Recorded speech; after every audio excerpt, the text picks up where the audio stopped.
परमेश्वर जो आपको बनाना चाहे उसे बनाने दो। प्रिय भाइयों और बहनों, आज का संदेश बहुत ही व्यक्तिगत और आत्मिक है, क्योंकि यह सिर्फ सुनने के लिए नहीं बल्कि जीने के लिए है। विषय है, परमेश्वर जो आपको बनाना चाहे उसे बनाने दो। बहुत बार हम परमेश्वर से कहते हैं, प्रभु मुझे आशीष दे, मुझे बदल दे, पर जब वह बदलने लगता है तो हमें दर्द महसूस होता है और हम रुक जाते हैं। लेकिन याद रखिए, परमेश्वर हमें तोड़ता नहीं है ताकि हमें नष्ट करे, वो हमें तोड़ता है ताकि हमें नया बनाए। परमेश्वर का उद्देश्य हमेशा निर्माण है। यिर्मयाह 18:1-6।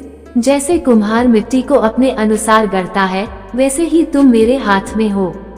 परमेश्वर एक कुम्हार है और हम उसकी मिट्टी हैं। जब वह देखता है कि कोई हिस्सा बिगड़ गया है, तो वह उसे दोबारा गढ़ता है अपने उद्देश्य के अनुसार। लेकिन समस्या ये है, हम परमेश्वर को अनुमति नहीं देते कि वो हमें बदल दे। हम अपनी राय, अपने डर, अपनी आदतों में बंधे रहते हैं। भाइयों और बहनों, परिवर्तन कभी आरामदायक नहीं होता, लेकिन बिना परिवर्तन के परमेश्वर का उद्देश्य पूरा नहीं होता। परमेश्वर जब तोड़ता है तो वह बनाता भी है। कभी कभी परमेश्वर आपके जीवन में ऐसी स्थिति लाता है जहां आप सोचते हैं, क्यों मेरे साथ ही ऐसा हुआ?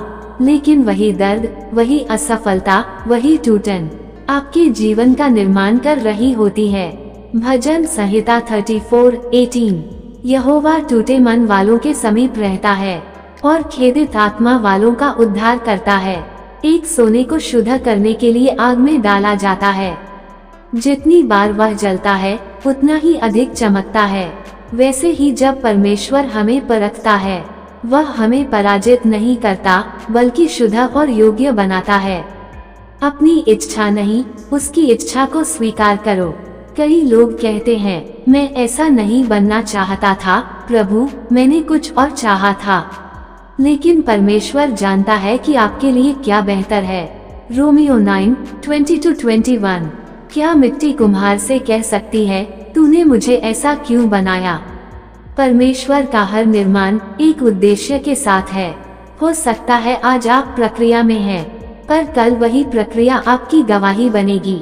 परमेश्वर पर भरोसा रखो, प्रक्रिया से भागो मत। कभी कभी परमेश्वर आपको लोगों से अलग करता है, रास्ते बदल देता है, क्योंकि वह आपको वीर में एक चेहरा नहीं बल्कि वीर का नेतृत्व करने वाला व्यक्ति बनाना चाहता है।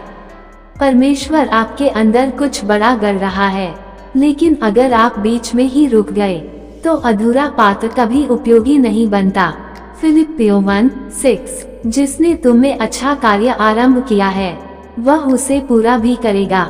हर उस व्यक्ति की कहानी देखिए जिसे परमेश्वर ने महान बनाया। यूसुफ गड्ढे से राजमहल तक, मूसा जंगल से बुलाए गए, दाऊद भेड़ों से राजा बने, पतरस जिसने इनकार किया वही प्रचारक बना। परमेश्वर की प्रक्रिया हमेशा दर्द से शुरू होती है, लेकिन अंत में महिमा से भर जाती है।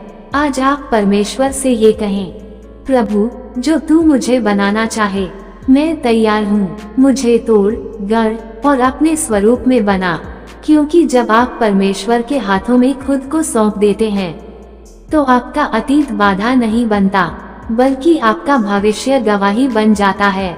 हे स्वर्गीय पिता, आज हम तेरे सामने झुकते हैं। हम स्वीकार करते हैं कि हम अधूरे हैं, लेकिन तू हमें पूर्ण करना चाहता है।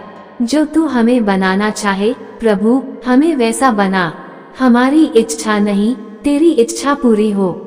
हमारे जीवन से तेरी महिमा प्रकट हो। यीशु के सामर्थी नाम में, आमीन।